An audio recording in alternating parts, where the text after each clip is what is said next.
Hello, मी मीनाक्षी स्वागत करते पुन्हा एकदा आपल्या नवीन अशा ब्लॉगमध्ये. तर इथे ना दुपारचे वाजले होते 2 आणि हा ब्लॉग ना मोक्षूच्या दवाखान्यात घेऊन गेले त्याच्या 2-3 दिवसानंतरचा आहे. तर इथे बघा मोक्षूला आता थोडं बरं वाटायला लागलं आहे. म्हणजे बरं म्हणजे खूपच दिवसानंतर हा ब्लॉग येतो. तर आता मोक्ष एकदम छान तब्येत वगैरे म्हणजे बरी आहे त्याची.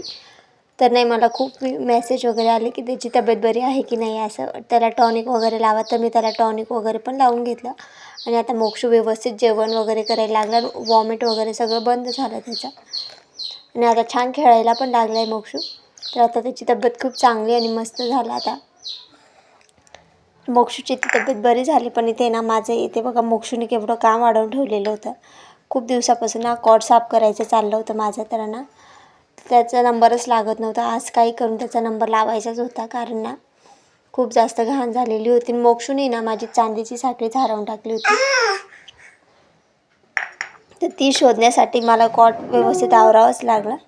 तर इथे ना मोक्षूने फेकून दिली होती, पण मी पूर्ण कॉट आवरून टाकला तरी मला ती साखळी काही सापडली नाही. तिच्या नादात पूर्ण कॉटच आवरून टाकला, पण साखळी काही सापडली नाही. पण कॉट स्वच्छ होऊन गेला आणि इतकी घाण होती कॉटच्या खाली. मोक्षूने इतके काही काही खेळणी वगैरे टाकून ठेवलेलं होतं त्यामुळे. तर इकडचं साईडचं आवरून झालं, आता तिकडचं आवरायचं होतं. प्लाऊड खूप जड होतं. मोक्षूच्या पप्पांनी थोडीशी हेल्प केली, सांगितलं कसं लावायचं म्हणून. मी ते दरवेळेस ते नसले का बरोबर लावून घ्यायची, पण यावेळेस लागतच नव्हतं, जड पडत होतं ते. पावसामुळे प्लाऊड वगैरे जसं जड होऊन जातं. तर इथे बघा पूर्ण जुने कपडे होते मोक्षूचे, काही आमचे असेच बिना वापरायचे कपडे होते. त्याच्यामुळे ना जास्त घाण झालेली होती. त्याच्यावर ना व्यवस्थित मी काही शॉल वगैरे काही टाकलं नव्हतं ना, त्याच्यावर जसं धूळ बसून गेली होती. तर याच्यात मोक्षूच्या पप्पांची ना शेरवानी आहे आमच्या लग्नात घातलेली ती. आणि याच्यात बघा मोक्षूचे जुने कपडे जे चांगले आहेत ना, ते मी या बॅगमध्ये भरून ठेवलेले आहे. जसे की दुपटी वगैरे आहेत, त्याचे छान छान ड्रेस वगैरे आहेत जे चांगले आहेत ना, मी ते सामान ठेवलं. आणि या गोणीमध्ये ना मोक्षूची छान मच्छरदाणी वगैरे आहे. तर याच्यात बघा इतकी घाण निघाली होती ना, इथे धूळ खूप जास्त झालेली होती. वरून छान दिसतं ते, पण आतमध्ये खूप घाण होती. धूळ बघा किती निघत होती. आणि ते ना मोक्ष पुढे रडत होता, कारण त्याचे पप्पा बाहेर गेले. तर त्याचं म्हणणं होतं मला पण घेऊन जायला पाहिजे म्हणून. तर इथे बघा केवढी घाण निघाली, फक्त एवढीच इथून वरतून निघाली. पण आता मध्ये बघा किती जास्त घाण करून ठेवलेली आहे.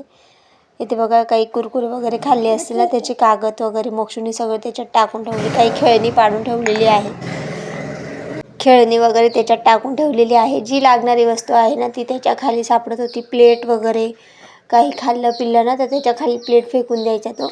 झाडूने मी बाहेरून किती पण साफ केलं ना, तर ते एकदम मागे राहायचं, ते काही निघायचंच नाही. तर आज शेवटी ते कॉट पुन्हा सरकवून पण घेतला होता मी नंतरून. तर इथून झाडून वगैरे परत पुसून घेईल आणि व्यवस्थित ते कपडे परत ठेवून देईल त्याच्यात.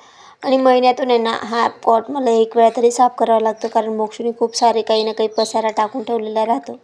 तर इथे बघा माझी स्केल सापडली मला खूप दिवसानंतर. मी तिला शोधत होती, म्हणजे कधीची ती सापडत नव्हती, ती पण सापडली इथे. मोक्षूने खूप काही काही टाकून ठेवलेलं होतं इथे. त्याचे खेळण्या खूप जास्त निघाल्या त्याच्यामध्ये अजून.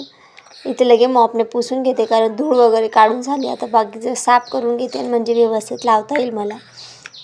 असं बाहेरून किती पण साफ केलं ना, आतमध्ये काही हात वगैरे जात नाही, जास्त मागे असतं ना ते, त्यामुळे. तर आज पूर्ण ते डीप क्लीनच करून टाकू म्हटलं. आणि आता आहे ना तुम्हाला जास्त क्लिनिंगचेच व्हिडिओ येणार आहे माझे. तर इथे बघा मोक्ष आला आता खेळत खेळत. त्याचे बॉल वगैरे मी त्याला काढून दिले त्या खेळणीमध्ये साफ करताना, तर त्याने तेच काढायला घेतलं आणि खेळलं. आणि इकडचं बघा आज इकडचं कपाट आवरून घेतलं. आणि मला आहे ना कार्यक्रमाला जायचं, तर इकडचं कपडं म्हणजे कपाट माझं आवरायचं राहिले होते. माझे कपडे बघा किती अस्तव्यस्त झालेले आहे. तर इथे मी ओटी भरांच्या म्हणजे बेबी शॉवरच्या कार्यक्रमाला गेली होती. आणि इथे बघा मनी प्लॅनना बाहेर तर झाडांना पाणी आपोआप येतं आहे पावसामुळे, पण घरात काही येणार नाही, त्यामुळे इथे छान मनी प्लॅनला पाणी देऊन दिलं. आणि आता काही मोक्षूला भूक लागलेली होती, त्यामुळे तो इथं आलेला होता. तर त्याच्यासाठी ना मी इथे छान गव्हाच्या पिठाचं छान त्याच्यामध्ये मी यूट्यूबला बघितलं तर हा व्हिडिओ. छान कांदा टमॅटो टाकून ना मी त्याला छान पेस्ट वगैरे म्हणजे बनवून त्याच्यात टाकली. आणि त्याचे ना मस्त आपण धिंद्रे वगैरे बनवतो ना, तसं मी त्याला बनवून देणार होती. आणि त्याला खूप आवडतं ते खायला. आणि त्याच्यासोबत मला पण नाश्ता करायचा होता. ही ना 4 वाजले होते. इथे सगळं आवरून घेतलं कॉटचं, आणि फरची वगैरे पण पुसून घेतली. त्यानंतर ना मग मी इथे आमचे चहा वगैरे पण झाले होते बघा, इथे चहाचे भांडे होते. मग त्यानंतर आम्हाला नाश्त्याला बनवलं हे. आणि मोक्षूला आहे ना आता टॉनिक वगैरे लावलं ना, आता स्वतःहून जेवायला मागायला लागला.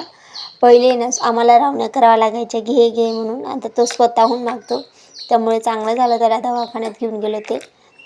आणि आता वॉमिट वगैरे सगळं बंद झालं. त्याची तब्येत आता एकदम चांगली आहे. तर खूप कमेंट आले होते मोक्षसाठी. तर हा व्हिडिओ ना खूप दिवसापासून मी शूट करून ठेवला, फक्त एडिट करायचा राहिला होता ना. तर आज मला वेळ मिळाला म्हणून मी हा सकाळी व्हॉईस ओव्हर करायला घेतलेलं होतं. तर इथे ना मोक्षूला छान असं धिंद्र बनवून दिलं त्याचं, आणि त्याने छान खाऊन पण घेतलं. आणि आता आहे ना खूप मस्त मजा आली, म्हणजे कारण ना मोक्षूला आधी खूप विचारावं लागायचं, आता विचारावं नाही लागत. तर कसा वाटला आजचा व्हिडिओ नक्की कमेंट करून सांगा. बाय.